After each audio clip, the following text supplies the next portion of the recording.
So good morning everyone and welcome to this Flourishing Friday at the Village Web Company in Romilly. I'm joined by a brilliant panel today who are going to be answering all our questions about how to use research to power your venture. My name's Shelley and I'm from Flourish, and I'm going to hand over to ask the panel to introduce themselves and just tell us a little bit about your background and experience in this area. Nicci, let's start with you. Hi, so I'm Nicci. I've met some of you, some I haven't, so hello. So I run an organisation called Profit for Purpose. Previously was called Make Happen Consultancy.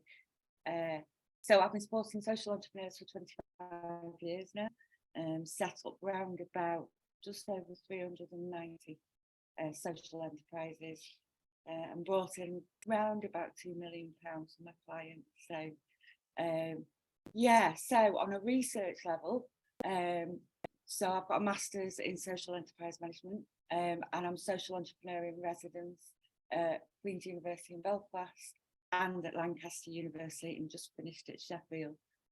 So what do I do in that role? I work with social science researchers. So hello, social anthropology. I'm a social science researcher myself.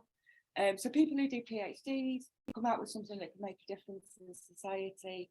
I support them to set up social enterprises and get them out of the university. I do the same with the NHS, which is where I first started in this role. And I help people in the NHS basically take their project out as a social enterprise. I'm doing my PhD. My PhD is in social accounting, so accounting for social value, which is all about producing social value reports. So I've been working with that for 10 years now. I was one of the original supporters of Flourish. So me and Nicola used to work together. We did the work in universities together. And so I do a lot with Flourish now. So I did Flourish's social value report, and I do a lot of these sessions. And support Flourish in their development too. So yeah, that's just a bit of a nutshell. I'm based in Stockport, but obviously I work right around the country and Ireland. So I'm based in Heaton, Mersey. So yeah. There we go. Thanks, Nicci.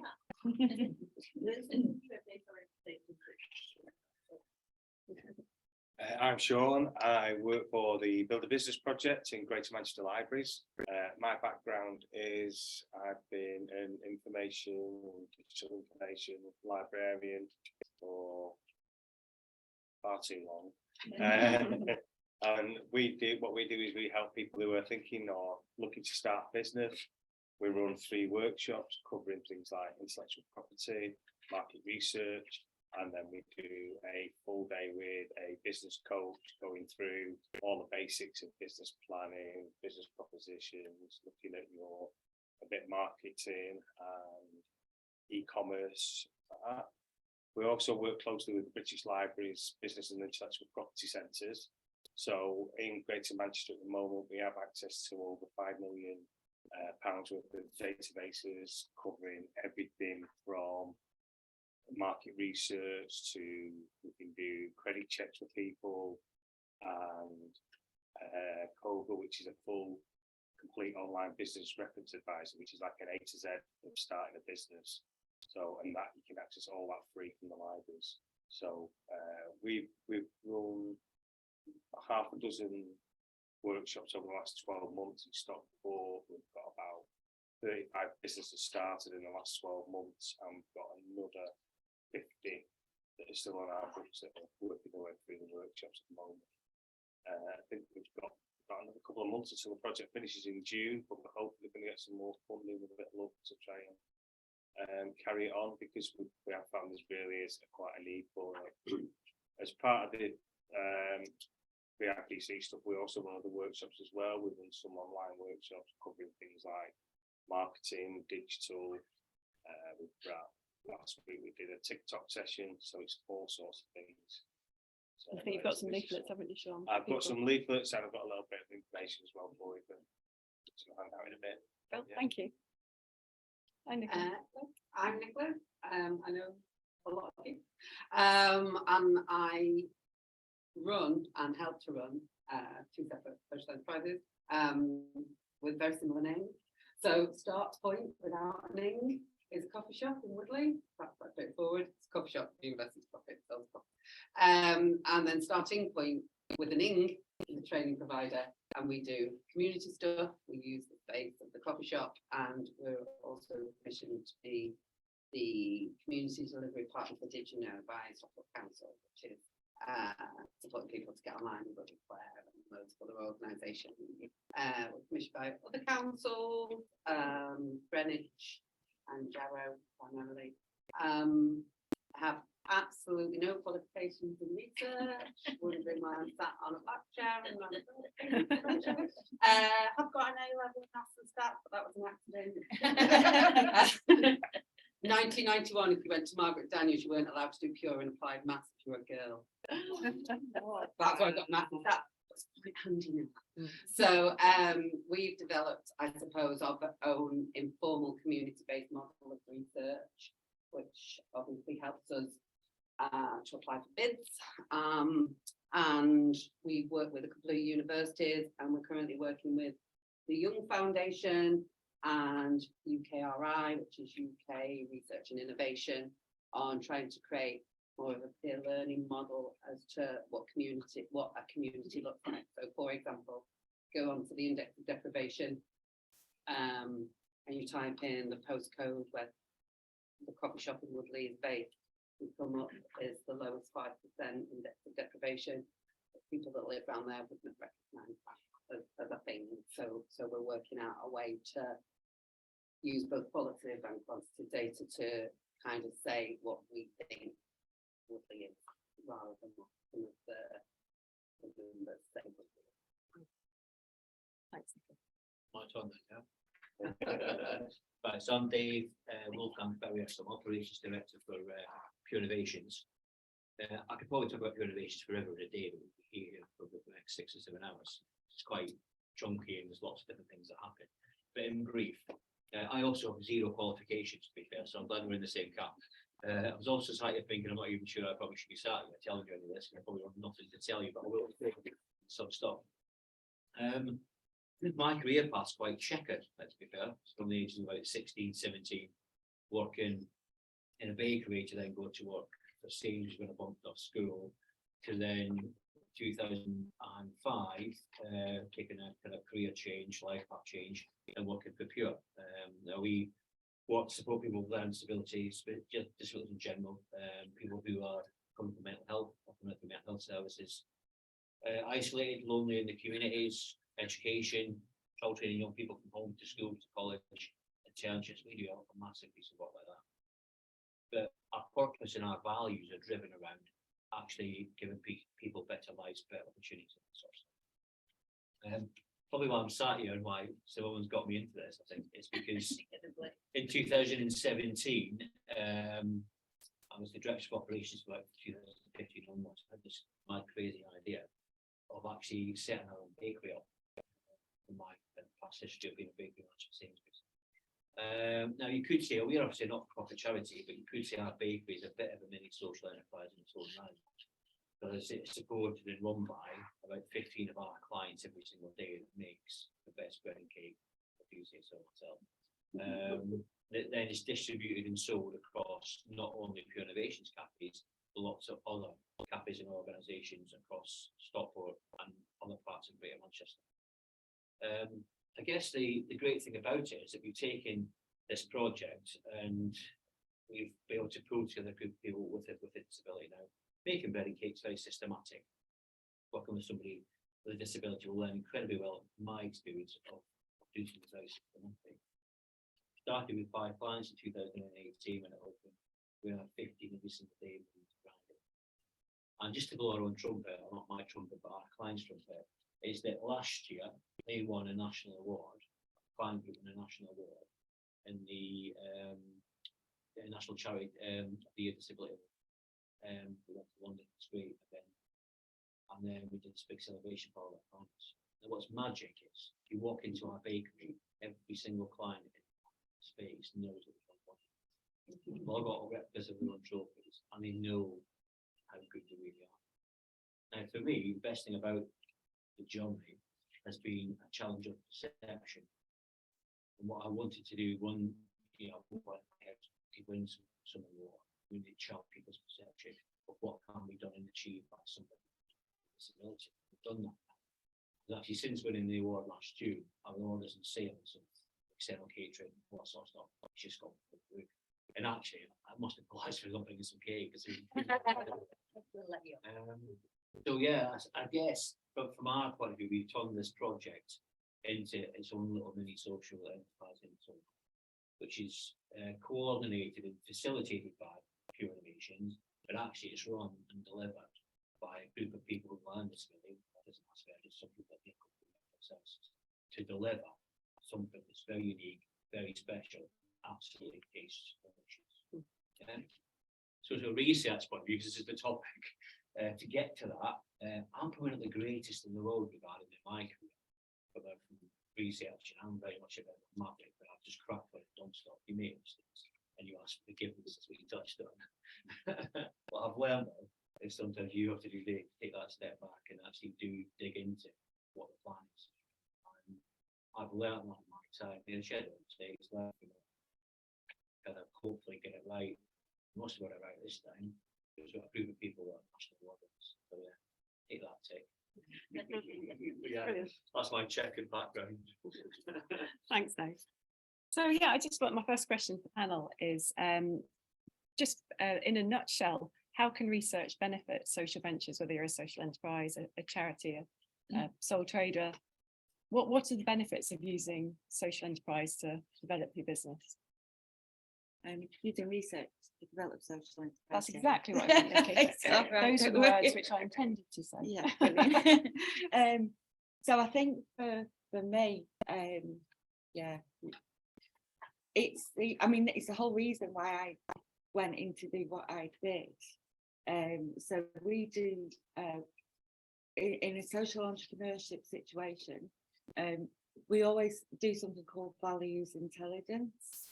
So sort of to take it back, and I talk about social entrepreneurs, and this is mirroring Simone's comment at the beginning that a social entrepreneur is very different from a social enterprise. So social enterprise is an entity. A social entrepreneur is somebody who's interested in the act of social enterprise. And we all have the same characteristics. It's when we all come together that this is why we do what we do, and so naturally we want to do something about what we're passionate about and what we value, and we want to get it out there. And at the same time, we're sort of motivated by entrepreneurship as well. So both of them come hand in hand, and it makes sense that if you're going to build a business and it's based on your values, then you need to go and find out what other people value about your business, which is what values intelligence is. So it's about looking at your stakeholders, so who has a stake in what you're going to do, looking at sort of the types of stakeholders they are, and going and talking to them and asking them what they value. And it's as simple as that. And, I've done a lot of value intelligence reports. It sort of heads up, it's a benchmark for doing social accounting from that point of view. But it makes sense, doesn't it? It makes sense that why set up a business if you don't know what people value about that business? So I just think it's step one for any social entrepreneur or social enterprise that's being developed.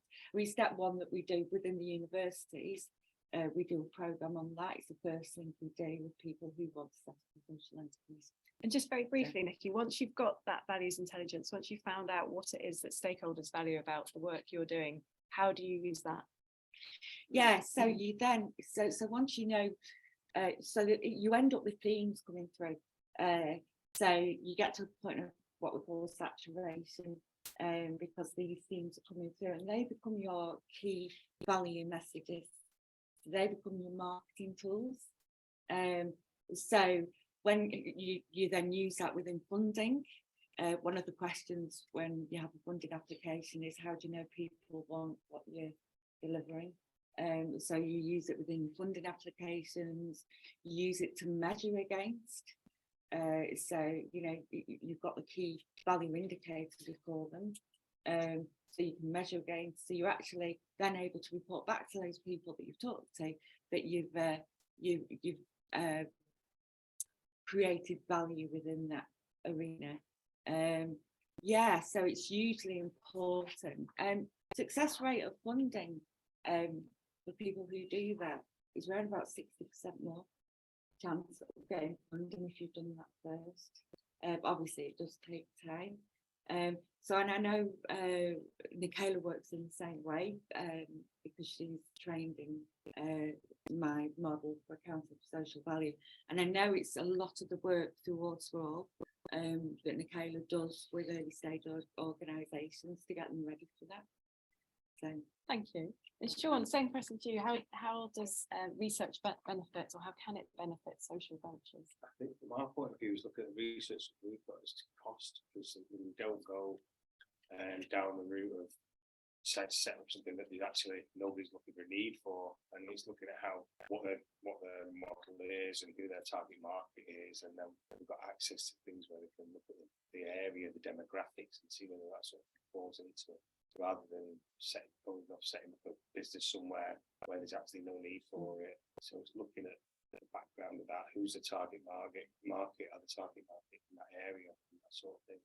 So there's lots of information on that, and we also do a lot of things around like intellectual property, that they're making sure that they're not basically stealing people's ideas that's already doing it, and they set it all at a cost, and then trying to find out that somebody's already doing it.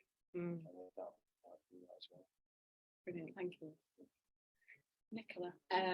Yeah, to remember that, my answer would be it's part of the picture to identify need. Dave and I came up with a pack that we were going to tell you about when we got things wrong. So if you don't do that, we're not right? So when we first opened up the coffee shop, I probably read somewhere in the paper, probably the Guardian, something like that, that there were these things called food deserts, and people didn't know how to cook, and all social life changes would all be fixed if people genuinely knew how to cook. And I looked at what the Greens thought. We've got a greengrocers and we've got a butchers, so we don't have a food desert, people can access food. We should just put on some cooking classes. So I sat in our back office making that decision, and we put on some cooking classes, and we created a poster, we stuck it in the window, and nobody came. And then we put free tea and coffee, and we made the poster bigger, and we said it was free, and we bribed people with free tea and coffee, and still nobody came. And then we paid our staff to come to the classes with the tea and coffee, and ideally they would bring a friend, and then a few people came, and then we realized we've got it totally wrong, because nobody really wanted the cooking class, and if they did, they didn't want to come us because they didn't know who we were, they didn't want to trust us. So we then got involved with an organisation called Community Organisers, and if you go on their website, they've got a framework, got lots of docs, and we kind of see that as our process or our practice, really, of how we get involved in stuff. And at the time, it seemed to be a contradiction to everything else that was happening in the community. This was about 15 years ago. Things have changed a lot. Where people was talking about community development. And what I've just explained, I felt was community development. That somebody had found some information somewhere, probably they were doing it better than me, they'd not just picked it from a paper, but they looked at a spreadsheet and gone, oh, obesity problem, put some stuff on about that in this community. And people were being paid to go to get engaged in whichever way, not bribed to get engaged in stuff. And that's what I saw as community development at the time. And then this thing called community organising came along, and I thought, this is absolutely what this is. And we still use that practice of community organising. What I've subsequently learned is they're not polar opposites. Most people involved in community development are doing that stuff as well now, but there isn't this them and us situation.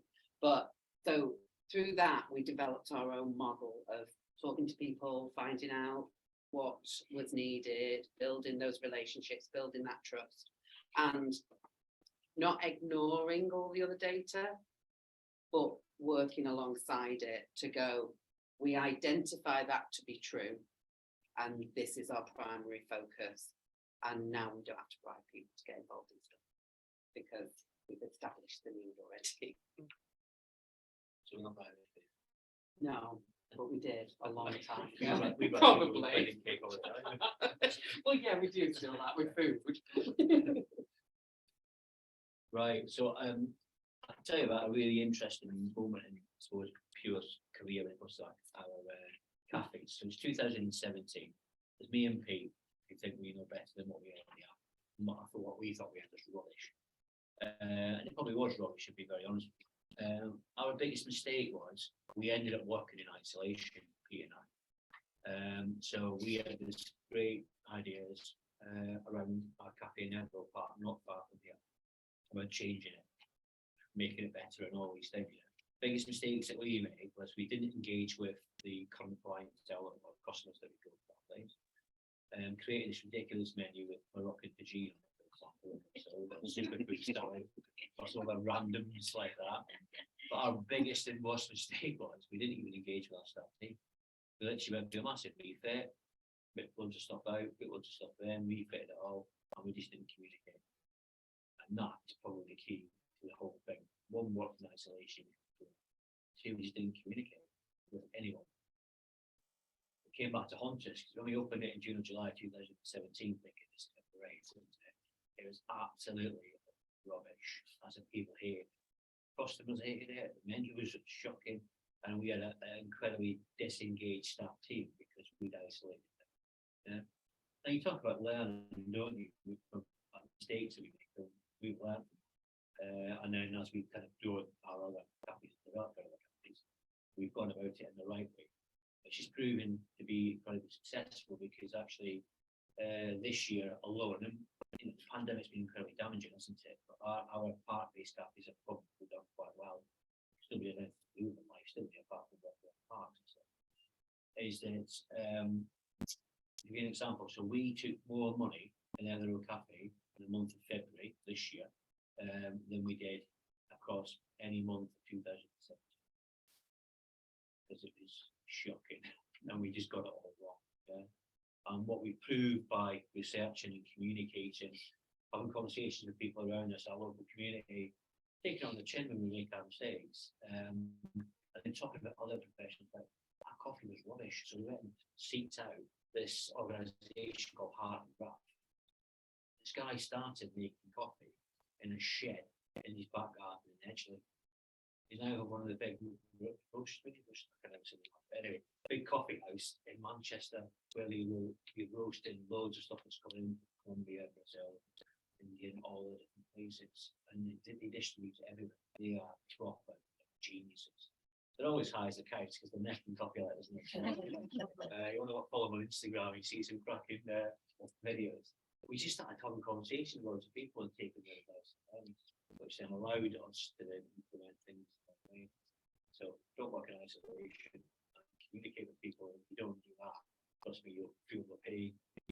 We literally felt that pain for months and months and months. We destroyed something that was actually doing okay, but we thought was rubbish, but we made rubbish. But that makes sense. Thankfully, we managed to drag it around. But yeah, from my point of view, it is all about research and communication and talking to people. And actually, take what you've got, value it, steal a load of ideas as well. And go around places and just steal ideas and stuff.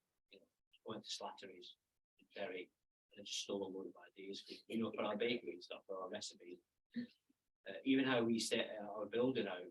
You go to lunch there and you go to the toilet, you walk past their bakery, it's all glass fronted, proper posh, isn't it? Yeah. So when we went to our bakery, it's glass fronted all over, so people could see what we did. Just steal those ideas. Thanks, we'll quote you on that. Claire and I do all the time. How it sounds. So we've heard a little bit about the importance of really understanding the community that you're working with, and a bit about how you might start to do it. But any other thoughts from the panel as to how to understand and evidence the need in the community? You know, practical things that people either starting out can start to do, or people developing their research, you know, how can you literally go about doing this? I forgot to mention before, we ground the research first, so I'll explain a bit more of that. So we do desktop research. It's called a past analysis. So just to let you know what that means, that's what politically does it say about what you want to do. So that's looking at policies and aligning what you do with policies and saying, you know, well, actually this local policy says this, and this is what they want, and this is what we're doing. The second one's economical, which we all know. How are you going to save money locally? The second one's the social issues, which again we all know. So what's written about those social issues? And T is the technological issues, and most people sort of think, well, what has that got to do with me?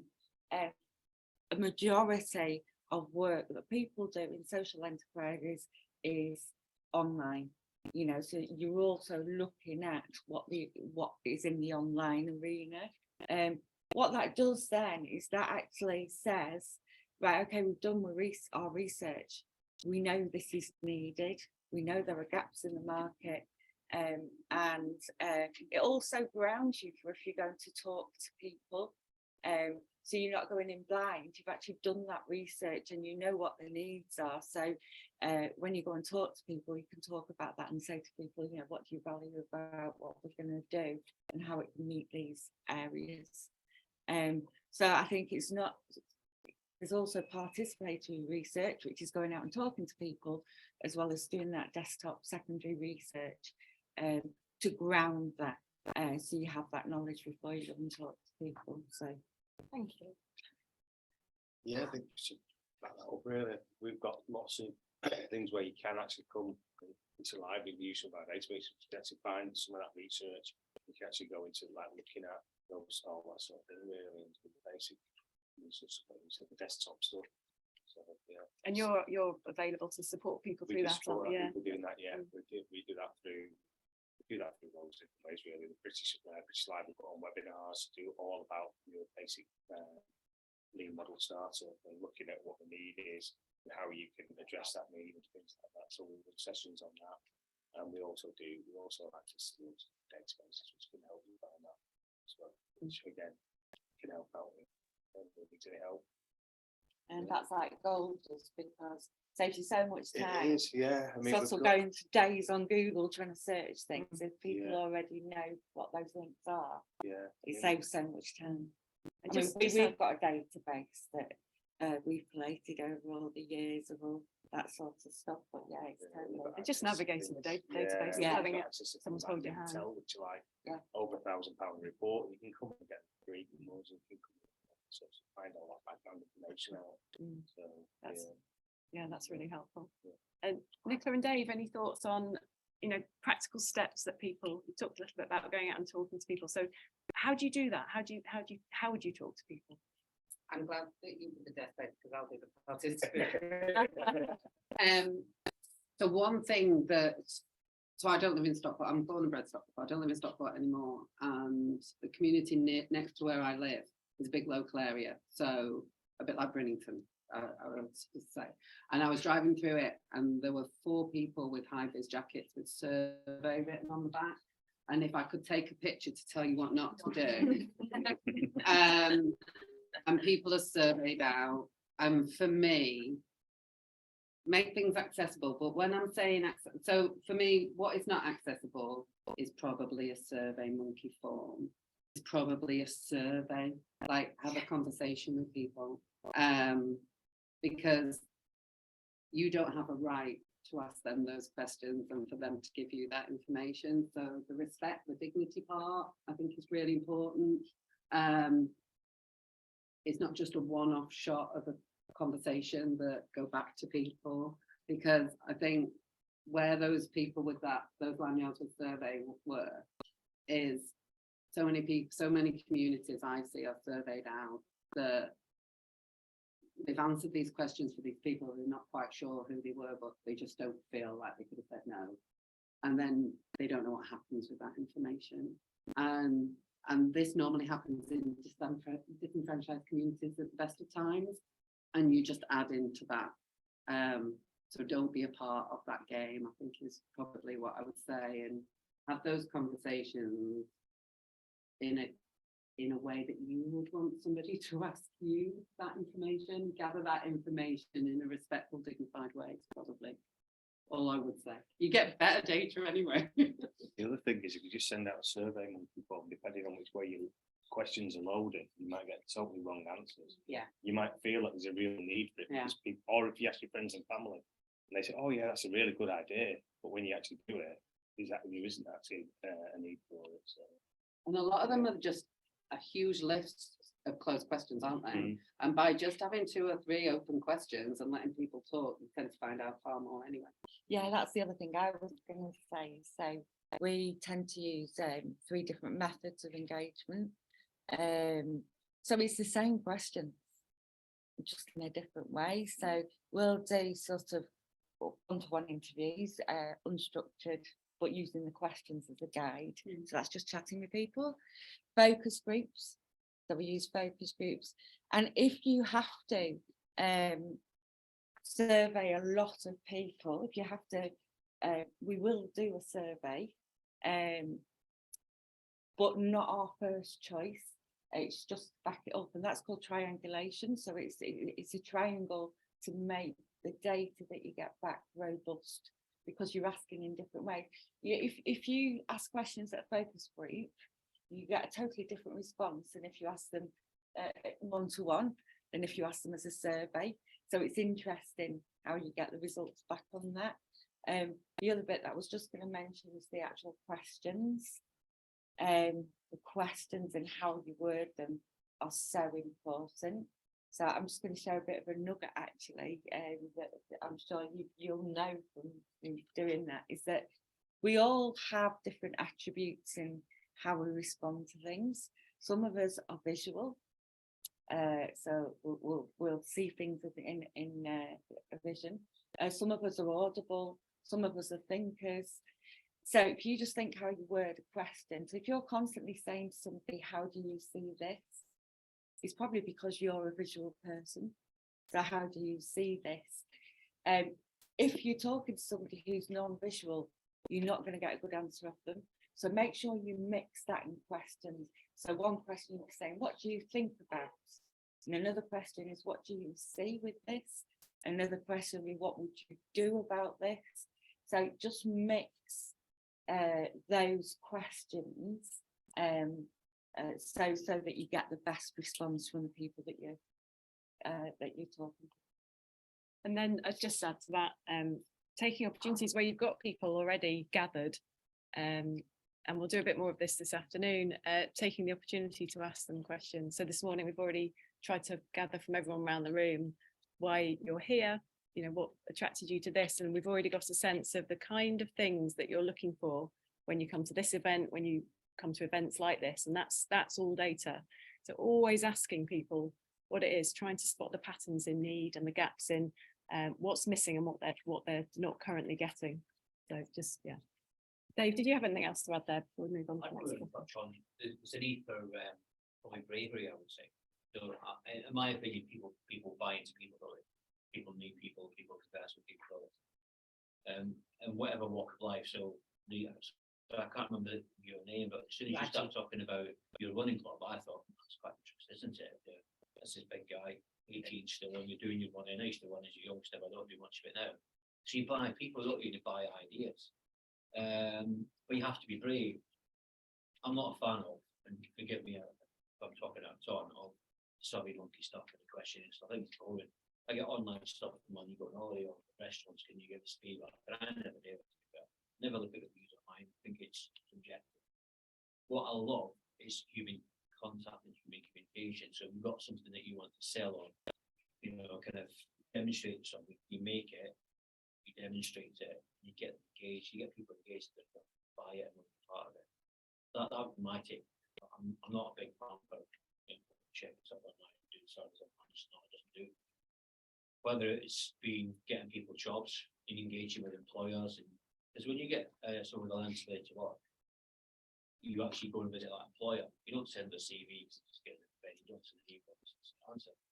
You engage with that person, with that employer, and you will talk about your client, talk about the services that you provide as an organisation, and they buy you.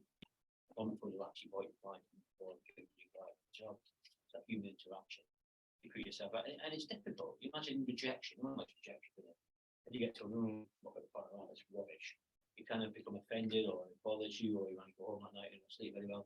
You have to be resilient and actually not be worried about rejection, because you've got to believe in what you're doing. Yeah, if someone said our bread and cake was rubbish, I'll say, oh, bread and cake tastes the way.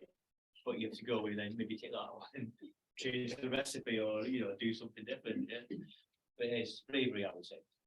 And I think that's a really good point about people buying people and relationships, but also I am going to make the case for surveys.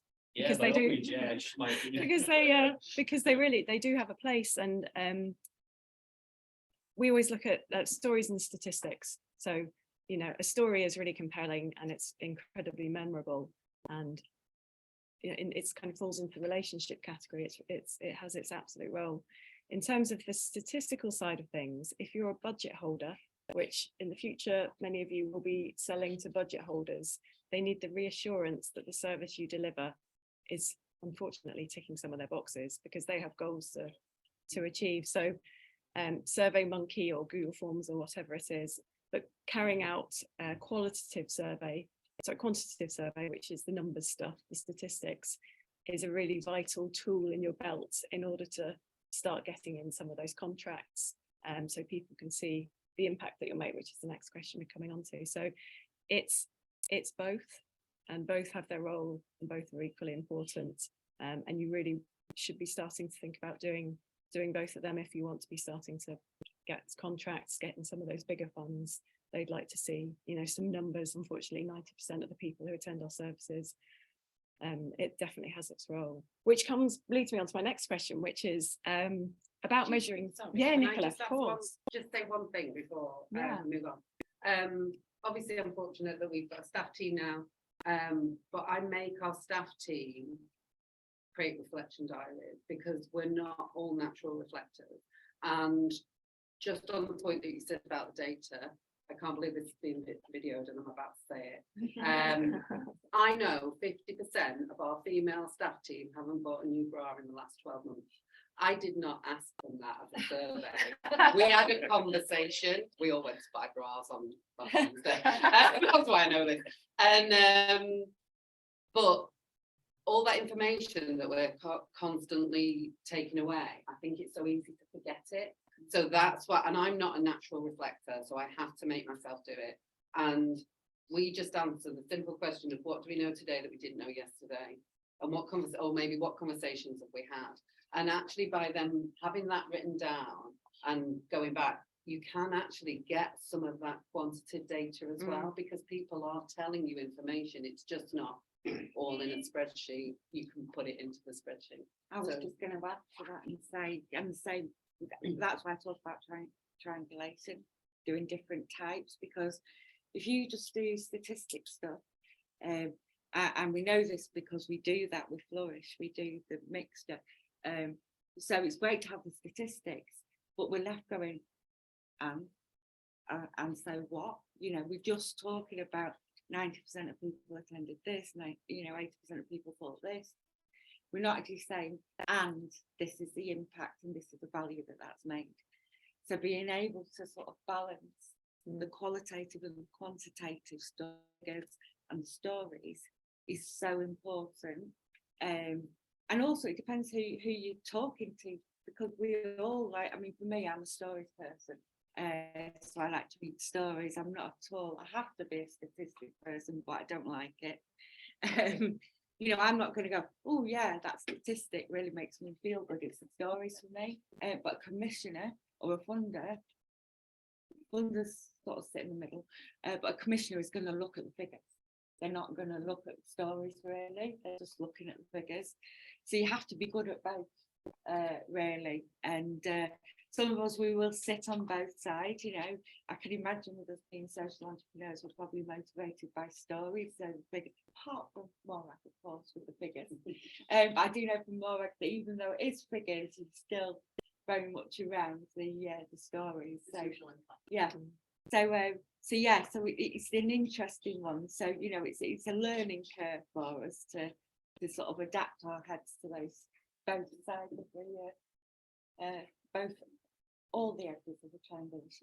And I think many of our surveys that we do put out, because we work across Greater Manchester and we do send them out, there's a load of open-ended questions in there, and sometimes everyone's got the option to fill it in anonymously as well, which sometimes means you get feedback you might not hear otherwise, which is quite good. But sometimes it just, you spot something and then you can follow it up with the conversation and go, there's something not, you know, there's something missing here, or something someone said, or there's an opportunity, and then you can pick up the phone and call them and see, you know, how to move things forward. But yeah, I want to talk about social impact, and yeah, how important it is to measure your social impact as a social venture. And again, how should people start doing this in a way that's all those things that you said, Nicola, you know, respectful and dignified. And so I start on that one. From a social impact point of view, I suppose for us, it's about what people think of us as an organisation, or the services that we deliver, and the value of those services, and the impact that those services would have on the people that we support, customers that we set up, and that sort of stuff. I think social impact is spoken about a lot, and sometimes it can be either taken on incredibly seriously and there's lots of thought given to it. Sometimes it can't be. I think from social impact point, my point of view, I'm incredibly proud and we're very obsessive in our work to try and make sure what we do is giving something back to the people that either are part of us, but actually more importantly that are not part of us. You know, you walk up to see Mr. Sainsbury's and Hazelwood Sainsbury's and looking for jobs for people. It's about an education point at that stage, isn't it? About employing someone with a disability and what that would mean for them. Somebody with a disability goes to work in an organisation. You could talk about it in a roundabout way, what social impact is. You actually started to educate people and actually what it is like, and actually how you would go about supporting somebody with a disability to work. And the reward of that for that person is just as great for you as a human being.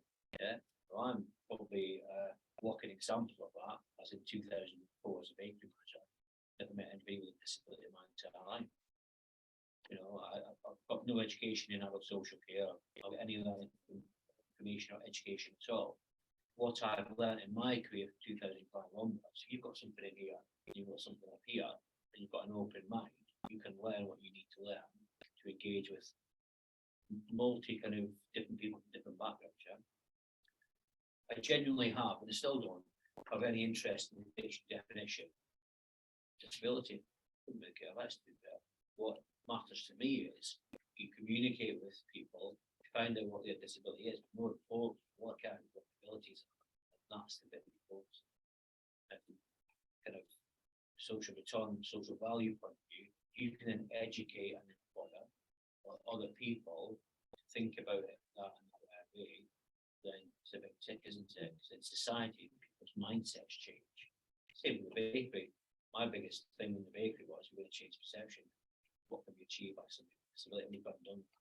I walk around at a speak of, look at what we've done. We've changed people's perception. Not for me.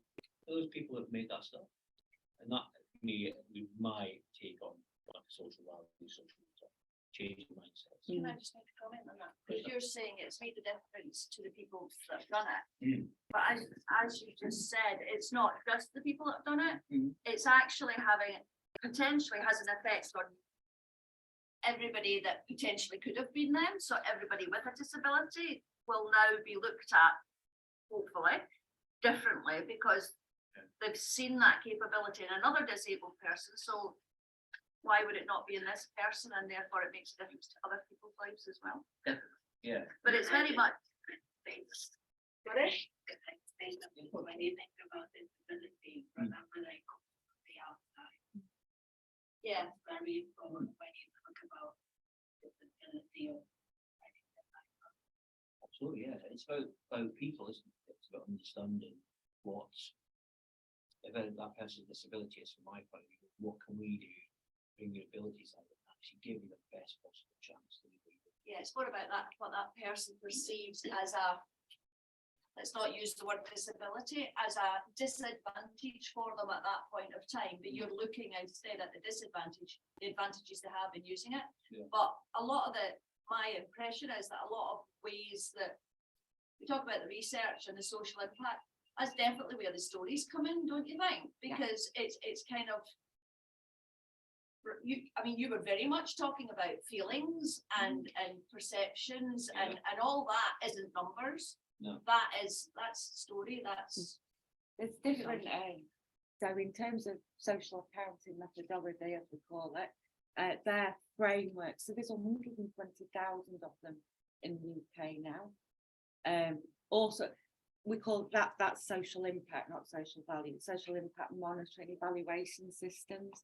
There's tons of them, and basically it's very easy for you to pick up. They all work on a framework, and they're guided by principles.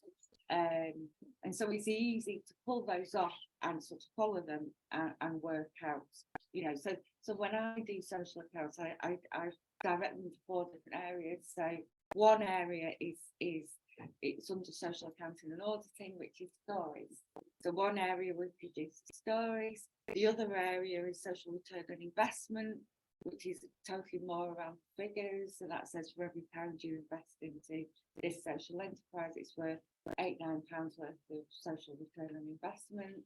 And the one that sort of I've developed, because and this is usually going back to what you've just said here, so it's trust relationships. So again, that's what my PhD is about. How do we measure?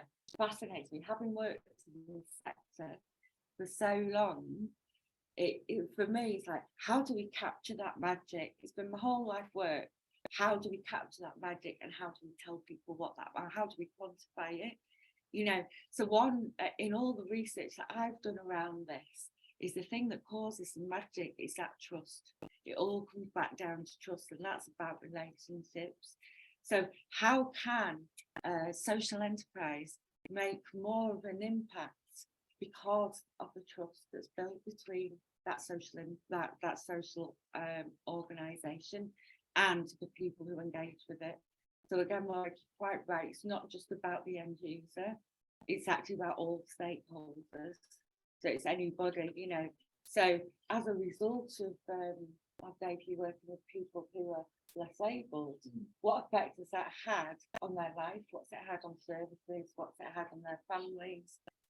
So there's a bigger picture, that we need to look at the full value that organisation has made.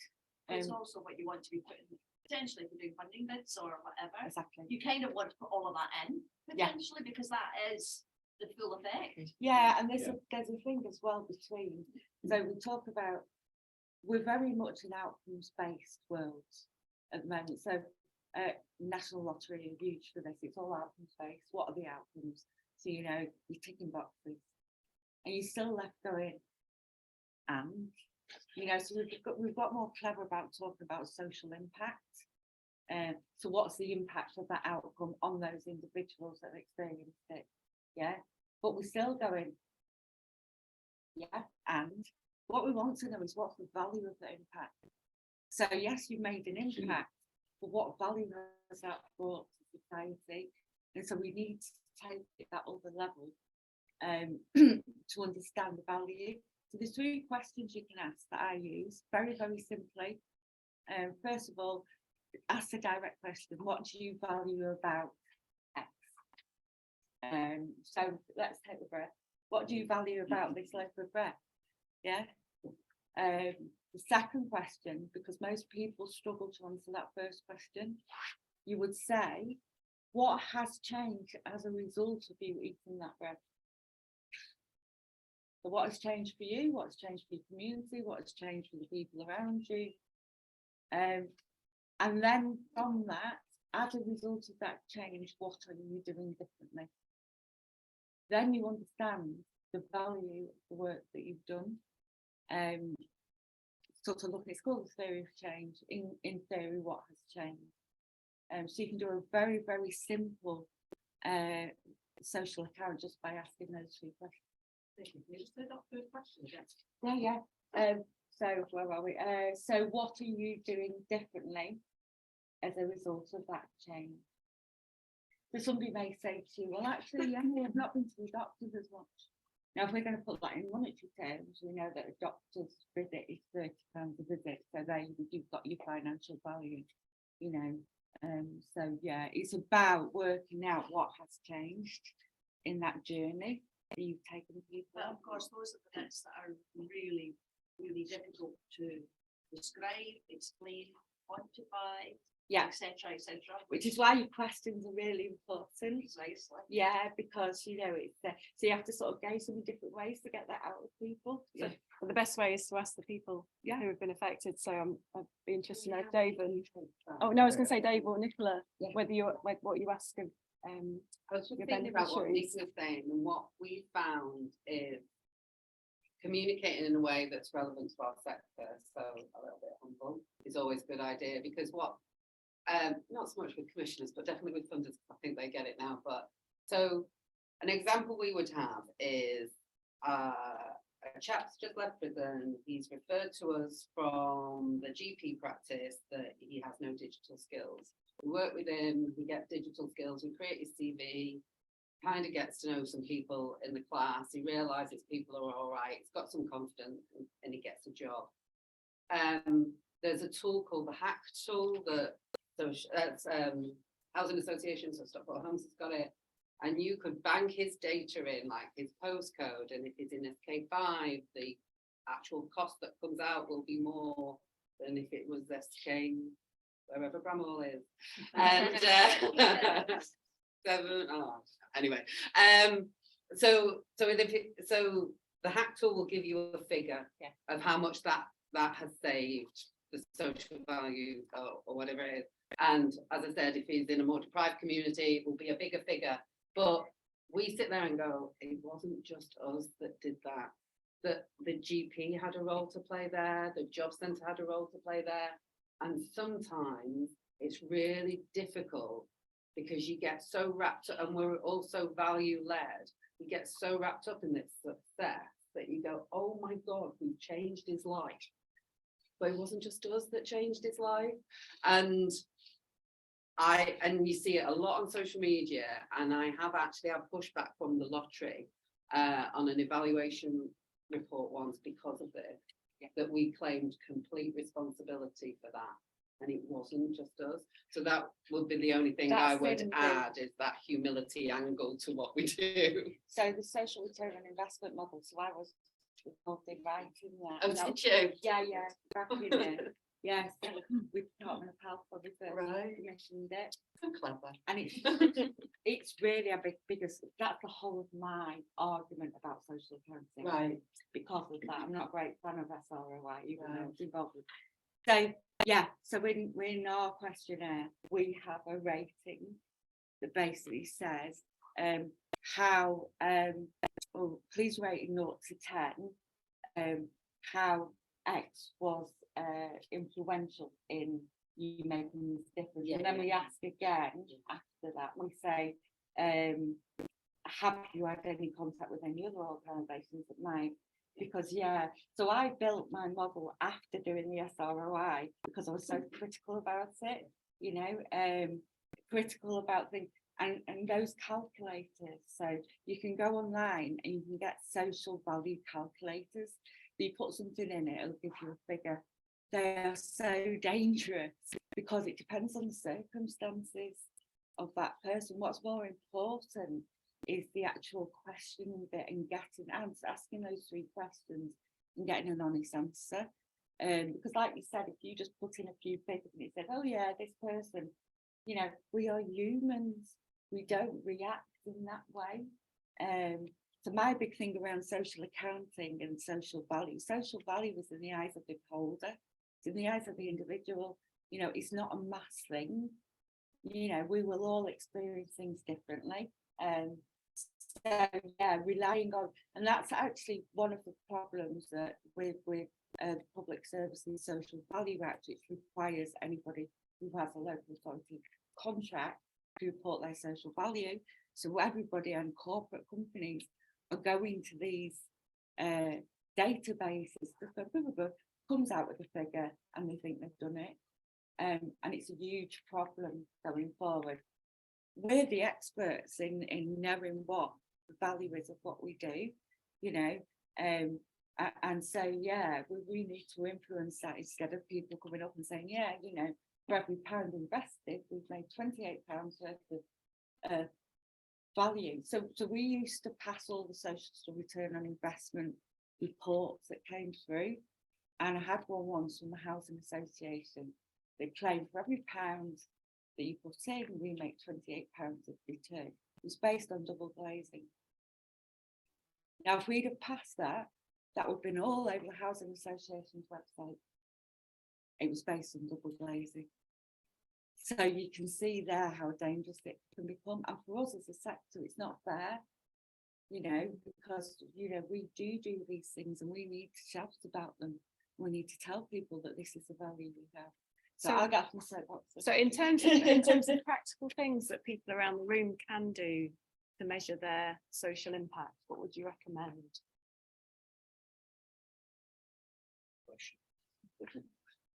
I think be the catalyst of change. Push back to funders, be brave, push back to funders, and anybody asking for what Nicci's just described, tell them that you don't want to play that game and you'll give them better data. So tell me what that would look like. So if somebody were to ask us, for example, he probably would be a commissioner rather than a funder. As I said, the lottery called us out on it. So they at that point got it far more than we did. If somebody asked you for that for a specific information, like what is the cost saving to the penny, I would be explicit to say it's almost impossible to say because we don't work in silence. And try and get them to change. I think every single one of us in this room has got the power to it's only humans talking to humans, you know, getting people to change the way that they think and getting them to change the way that they work and operate. And if you've got a council that's going, but I need to write this report for the elected members, well, then that's their job to try and convince, you know, let's get, if what Nicci's just described is broken, well, let's not get involved in a broken system. Let's just say this, we're the experts in what we do. You're all experts in what you do, and we think this is the best way. Or maybe we don't have the answer, but we want to work with you, Commissioner, or work with you, Funder, to find the best way to evaluate what we do. Yeah, but the reason they're doing what they're doing is because it's a simple way to interpret one thing to another. And, you know, I mean, they're trying to make it, I guess they're trying to find an easy bottom line for Joe Blogs to understand, because they understand money, or they understand the value of money. You know, £1 gets you £28 back. So, but it isn't really the point is it's not reflecting the true value. Yeah, you're right there. But it's very, I can't really, I mean, unless they're writing lots of, I suppose there'd be lots of testimonials or something of all the different people saying such and such and so and so. And it's not, we're never going to really get across the proper value because it's can't be quantified. That's why you need to do the blended ones. So, for example, if you've got outcomes from a funder, you're on your way to the value. You just don't stop at the outcomes. Yeah. So, you know, yes, you can tick their boxes. You can say what they want to hear. There's a whole thing beyond the outcomes. So, and you've got to be worried that if you only go, so if you're only evaluating one outcome, you're going to miss everything else. You know, so yes, you can answer there. That's the easy bit, answering against their outcomes, you know, but doing the actual going beyond that and looking at the value and looking at the stories and, you know, it is, you know, just don't become fixated on funders' outcomes and that's the end of that, because you're just going to lose so much else. And it's also lining it up with your own organisation's mission. You know why you set out to do this, you know what works for your beneficiaries, and it's gathering the data that is meaningful to you and to them from them. So asking them, whether it's doing impact interviews to find out what has happened as a result of them engaging with your services in their own words, that's highly valuable data. And then finding the figures that you want to capture that means something to you, and it may not translate into financial terms. It's basically impossible to do that. It's always a proxy, but this is still meaningful data which can be compelling for funders and for commissioners who have got aligned purpose with what you're trying to set out to do. I mean, I'm just thinking back that, you're saying let's try and change them. I think regardless, there's going to be that financial part. But as you say, if we can at least make them realise that's not the be, like you've just said, it's not the be all and the end all. It's all this other stuff and the feel good factor and but they just never seem to necessarily communicate that further on, and we need to try and get them to. One of the problems with commissioners, and I mean, kind of been doing a lot of work on this with commissioners in Greater Manchester, to try and make them see differently, through the work that Flourish does. And I trained commissioners down in the Cabinet Office originally when it first came out, the whole commissioning thing. And so I was trying to talk to them about social value and saying, okay, it's beyond these outcomes that you take. And they looked at me, and I always remember this. And they looked at me and they said, well, why on earth would we want to know what's past the service level agreement outcomes that we want to know? We're not interested. We just want to know that you're going to meet those. So from their point of view, they're contractors. They want you to tick their boxes. They're not going to be interested.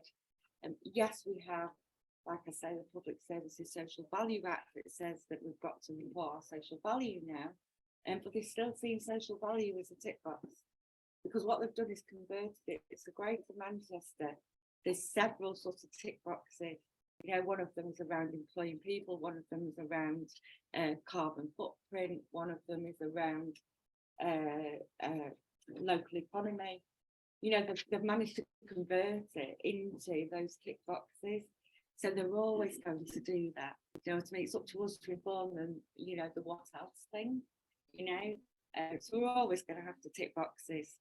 That's why people do that. But we want to be able to tell them, this is actually the value of that. And I have got a bit of an example. So going on the back of what Nicola said about really showcasing to them that it can look different and it can change. Stockport Council commissioned me about 3 years ago to do a snapshot of the training landscape, what was happening in Stockport, who was delivering what training providers were doing what, and what the impact was. And they were so set on graphs and pie charts that they wanted to take somewhere and showcase to other people. And it's like, okay, that's not really what I'm into, but I'll do it with some help from someone at the council, because graphs and pie charts are not my thing.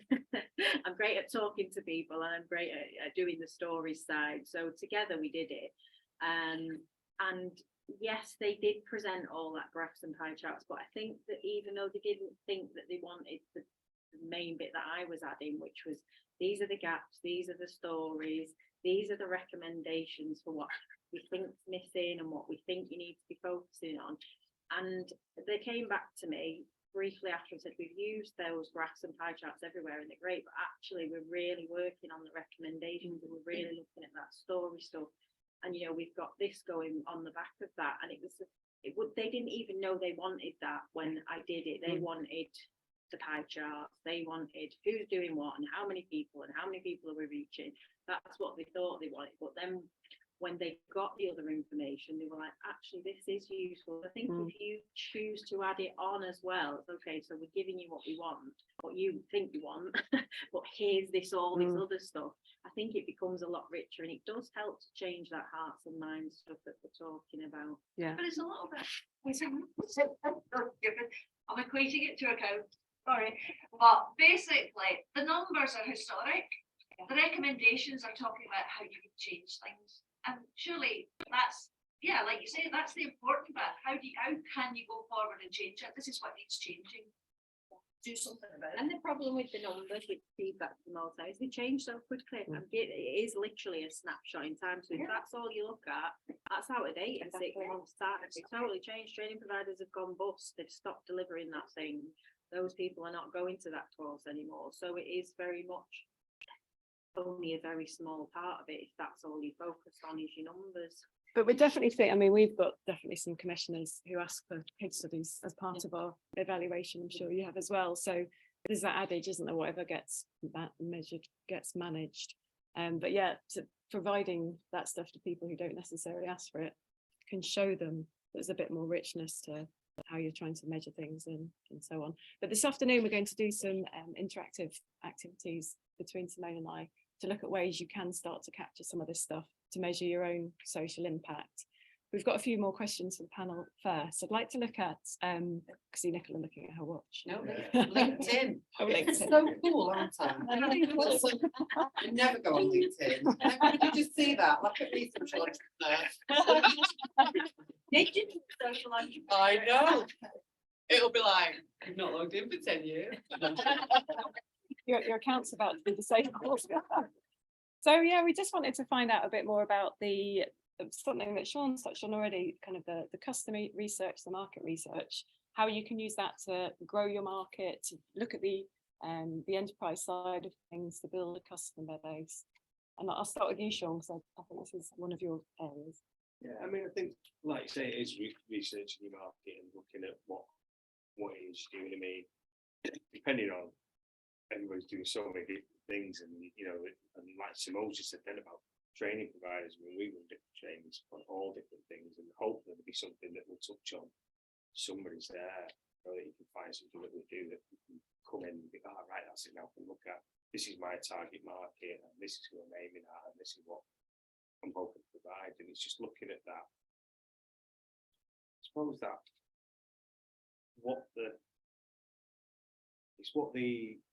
what you can do to help people, and it's especially the social side of things. It's like, that's the problem. That's what I do. How do we join that thing up and look at how you can sort of like tick them boxes sort of thing, into through some stuff.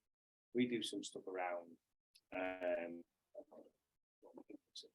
looking at that, around looking at all you're doing, what you do, and what the problems are, and what you see as what is out there, what people's needs are, and how you can link them up. And then somewhere in the middle, that's where you hopefully find what you were trying to do, and that sort of thing. So we've got a business coach who actually does a full session on that in one of our workshops. It's all looking at that need and value. Any other thoughts on the panel on how to research the market? I know you touched on this. Steal stuff. Steal stuff. Go around over a load of ideas. I heard Nicci say we weren't allowed to do that. And then make it better. Take inspiration from this.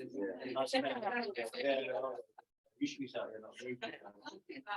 That's why we do what we do. Like, we never switch up, do we? And you must have said, like, I go places and I'm like, that's better than that. We'll have that. And we call it plagiarising pride. We call it better than steal. But yeah, absolutely. Yeah. I do all the time. So when I'm on holiday, I was in Germany last year. Went watching football and sat in this bar, and there's all this stuff going on. And I went to this bakery where the plants was hungry. I just stole one of the ideas, started taking pictures of all these different things that can come back.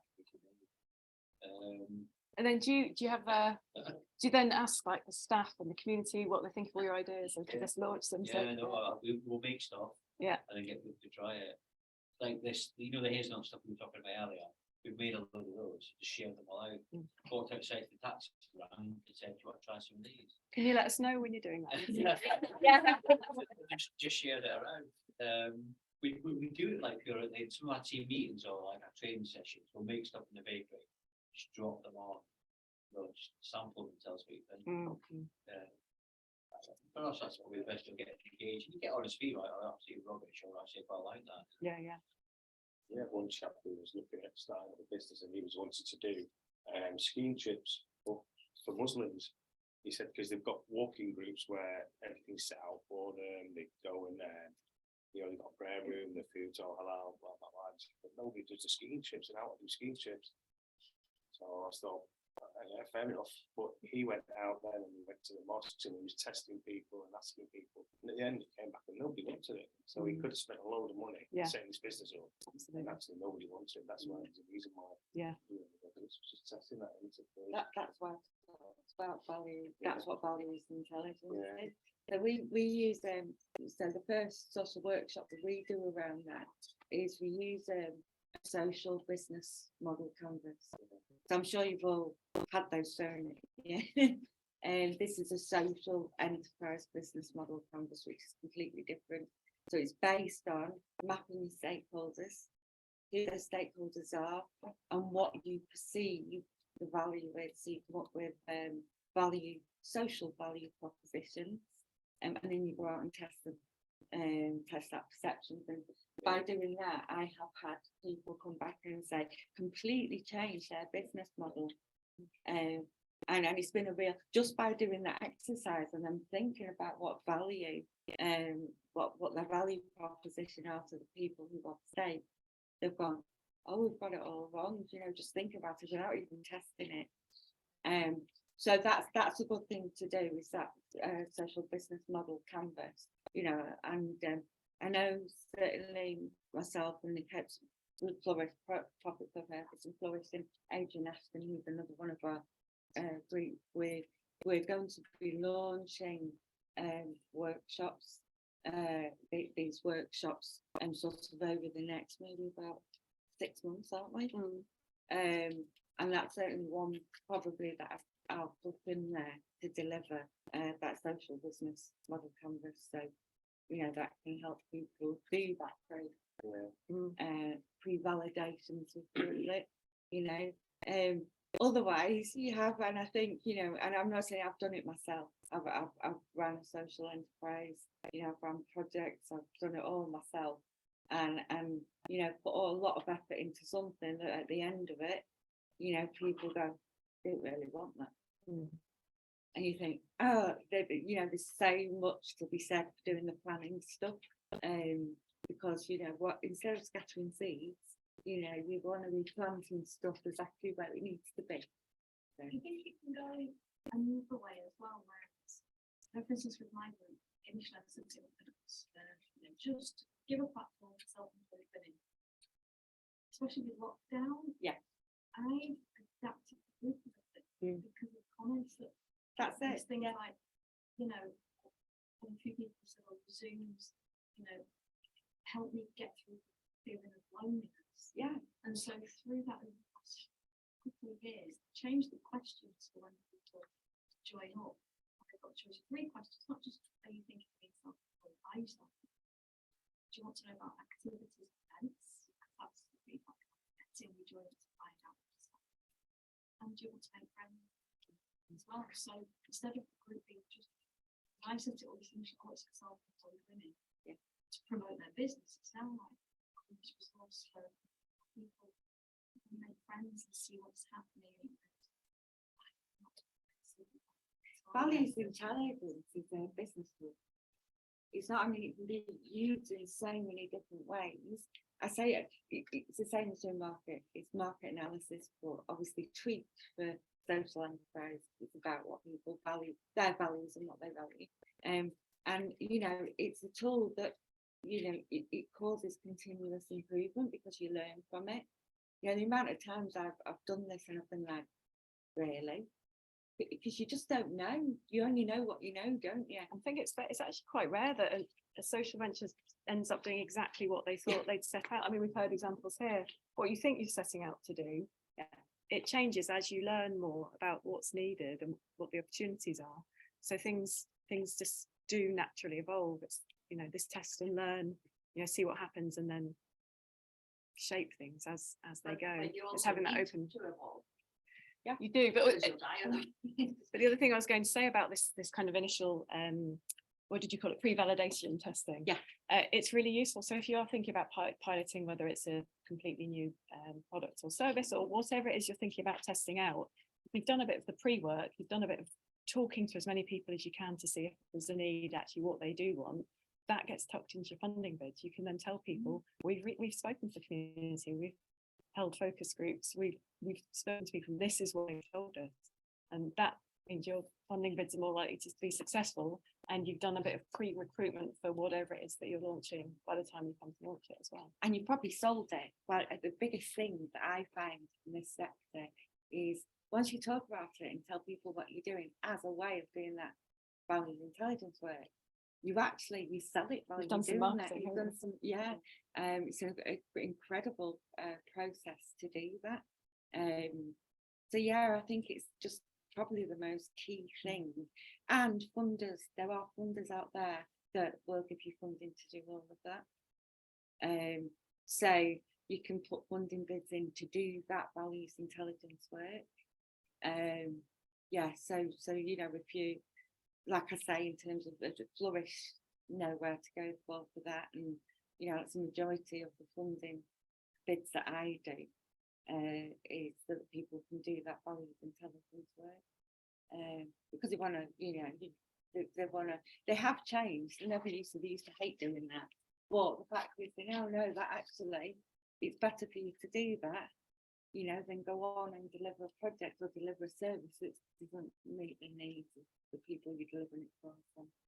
So I've got one last question for the panel, and then I'll open it up to the floor if anyone's got anything they'd like to ask. But just any low cost or no cost or worth paying for research tools that you've used or you're aware of, make life easier in terms of gathering information about any of the things that we've talked about.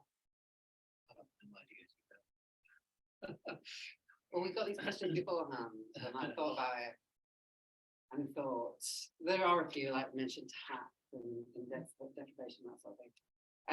Sorry, what were those two you just said? Hacked, HACT. Yeah. You have to pay for that, so find somebody that's got it and we'll do it for you for free. So a housing association. So it's HACT. HACT.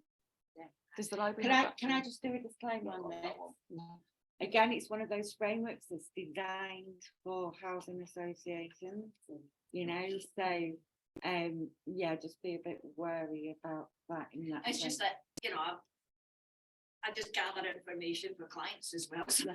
Yes, it's what housing associations insist you do, but it's very much tailored to housing. What was the other one? The index of deprivation, you can type in the postcode, it tells you. But for me, and I was 5 years in before I realised this, if you're going to commission to councils, make sure you're charging what you're worth.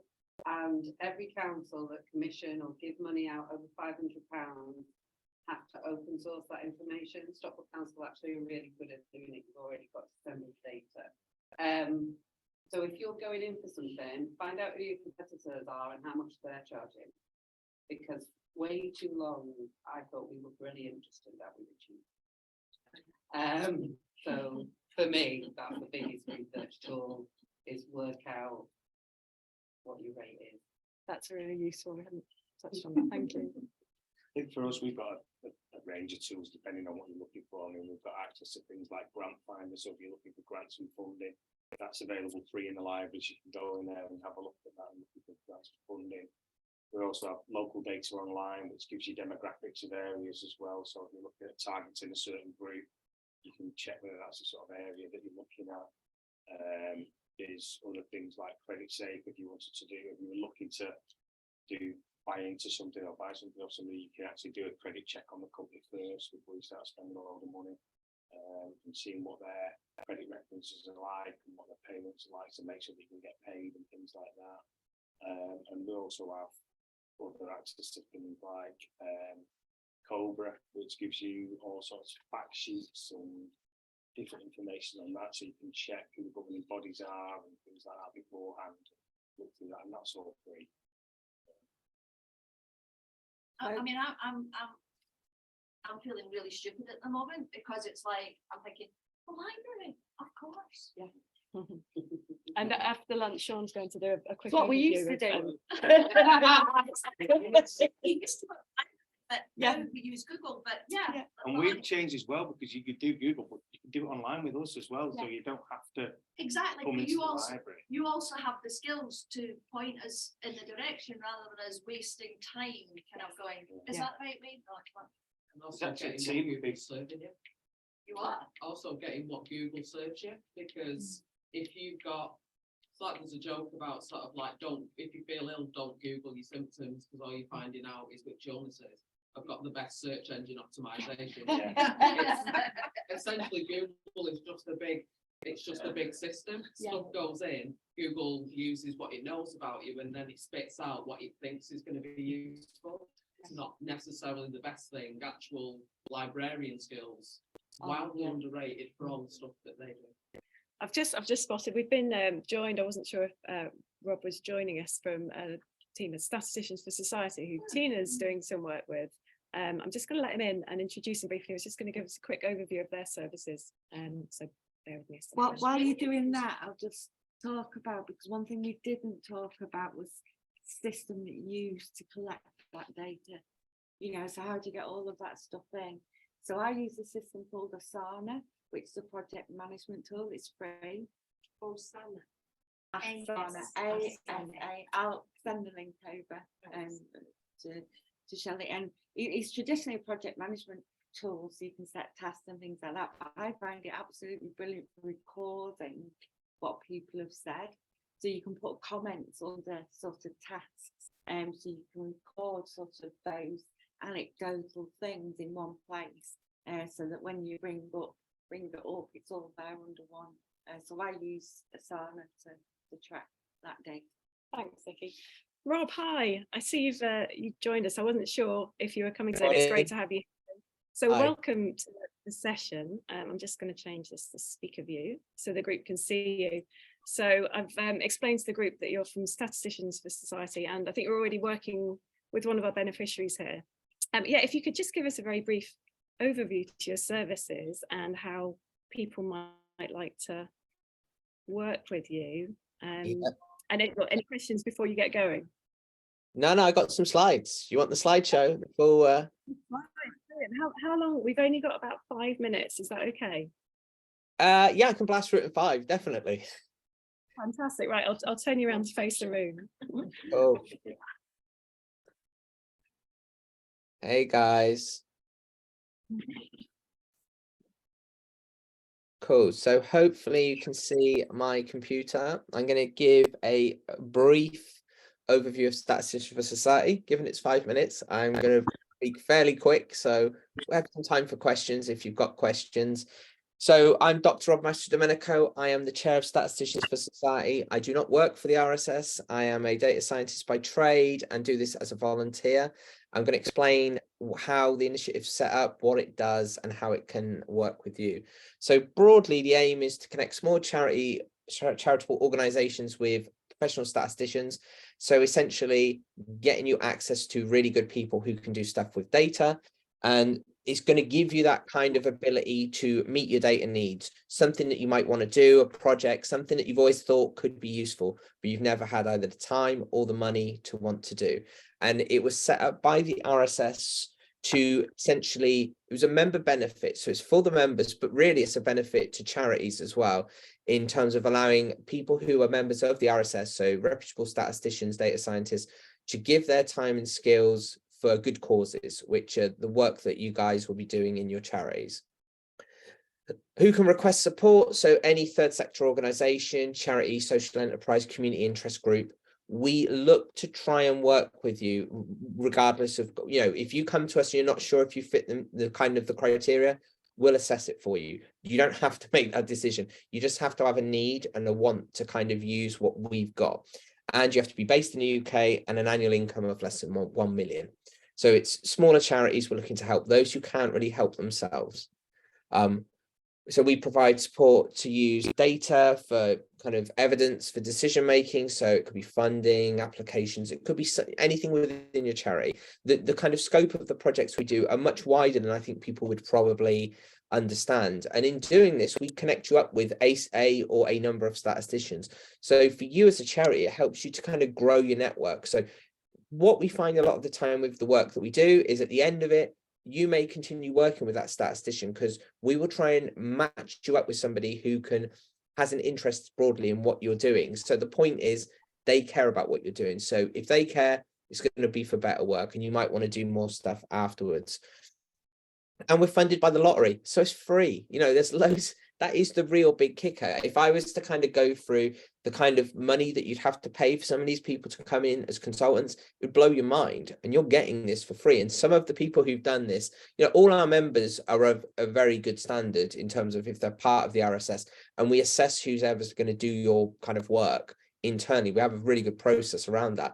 But there are some, you know, really high profile statisticians who get involved in this and help. And, you know, on the open market, it's an absolute steal for kind of you guys, and you're getting really good quality work for nothing. It's amazing. Here's in numbers, we've done 60 projects as of August 2022. We've got loads more on the go, so that number is going to be much higher. We have 75% of organizations said they'd improve skills and knowledge in using data and evidence for decision making. That doesn't mean the other 25 haven't. It just might be the nature of the project might have just been produce some analysis, and therefore they're not as involved. We've got 731 RSS fellows who are interested in doing projects, 8 scoping committee members, so members of the society who volunteer to kind of help out scope your projects, 8 people on our review panel who will review your work, so when it comes back to you, you know it's been reviewed, and 1 RSS staff member who internally kind of administers that and keeps us all on track. If you're interested and you want to know more, these are the details for kind of signing up. So and I'm around for questions for a few minutes if you want, and I'm surprised I've kind of stuck in the time that I have. If you want to kind of just contact us ad hoc with a query or questions, you can do so at s4s@rss.org, or you can go onto the website. So we have a dedicated page which goes through this in more detail. And that's broadly kind of what the initiative is. We're there to support you. If you don't know the project, or you've got an idea and it's not concrete, we'll help you kind of define that. You don't have to come to us with all of the kind of answers and then we do it. We will help you formulate a problem if you have a problem. If you've got data or you think something's analytical and somebody could come in and help, even if it's just advisory, the way the projects work and how we kind of scope these out are much more open in terms of what we can do for you. So I'd say if any charity kind of has some kind of curiosity around it, reach out. Let's see if we can help. And if we can't help, we'll try and find somebody who can help, or at least try and get you to a stage where we can do something to help you. And I think that's 5 minutes. That's impressive. Thanks, Rob. That's brilliant. I think we've got. No. It's social enterprises. It's any social ventures, community organisations. Is that right, Rob? Yes. Yeah. Would it include sole traders if they've got a social mission? Maybe. I mean, what I would say is if you think this could help and what you're doing can fit within our remit, we're happy to like have those discussions. So we have charities who are kind of on the cusp of what, you know, sometimes numbers are deceptive in terms of what's coming in, what's going out, and the effect of, say, COVID. We've had charities who might have been at the higher end, but when they're going to do the work, we know they'll be at the lower end. We'll work with you to see if we can make it work. And if we can, we know of other places that might be able to help you. So we've done this before where a charity has come or some kind of initiative, and we know we can't strictly help them, but we know somewhere else that can. So, you know, it's worth an email and a conversation. We'll always have that chat with you to kind of see what we can do. And we won't necessarily, if we think there's a query around whether we can help, we'll have that conversation before we put you on the pathway to kind of doing a project. So we're really open, and, you know, our aim is to try and help as many charities as possible. We're not trying to turn people away. So if what you think is a little bit kind of on the edge case of what we want to do, we'll definitely look at it and see what we can do. That's brilliant. Thank you. Any other questions for Rob? Can you just tell me what was he called? Because I can't. Oh, don't worry. So we'll share all these contact details and everything afterwards, so you can get access to links, and everyone can reach out to you directly. But that's really helpful. Thanks for your time, Rob. Really appreciate you joining the tail end of this. Excellent. And any questions, guys, just please feel free for a speculative email, send it across. Emma will get back to you, and we'd love to hear from you. So enjoy the rest of your day, guys. Take care. Oh, thanks so much. Cheers. Bye. Bye. Right, so we've just got a couple more minutes for questions for the panel. If anyone would like to ask some questions, Tina. I know you said that you were going to be doing some courses on those social business. Is there anyone right now, right now, like weeks to help you go through that? Yeah. So in a position where Yeah, were you working with? Yeah, but give us a shout, we can look at that. Yeah. Yeah, so I'm quite happy to run through the social business model campus. so Yeah. I've let it go at Yeah, no worries. So I do work through Flourish, you know, so if you just pop an email over them, yeah, and then yourself and Nicola will contact me. So Yeah, well, let us know what you need. And yeah, I do. Because also it's coming up with my birthday sport. Right. So I need to do it better and different. yeah, it's brilliant. No worries. any more questions before we take a break for lunch?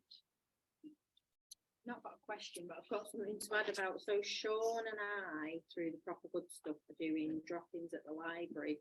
So if you Stockport and you want to come to just either have a chat with me and figure it all out, that's not in a panel situation, and you also want the intel from Sean, because he's been a great addition. I think he just thought he was going to give me the room, and now he's like, Sean.